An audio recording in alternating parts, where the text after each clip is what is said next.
یہ غزہ کی عمر المختار شاہراہ ہے۔ غزہ کے رہائشیوں کے لیے یہ شہر کی سب سے اہم سڑک ہے، لیکن اسرائیلی حملوں کے نتیجے میں ہونے والے نقصان سے یہاں اب زندگی رک سی گئی ہے۔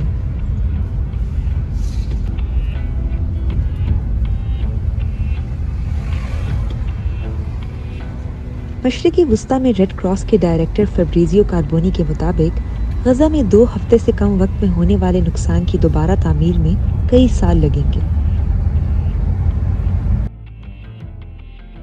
یہ غزہ کی الوحدہ شاہراہ ہے، جس کا ایک حصہ ملبے سے ڈھکا ہوا ہے۔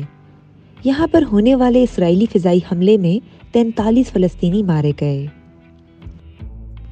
فلسطینی پناہ گزینوں کے لیے کام کرنے والے اقوام متحدہ کے ادارے کے مطابق ان کی اول ترجیح حملوں میں بے گھر ہونے والے افراد کی مدد کرنا ہے۔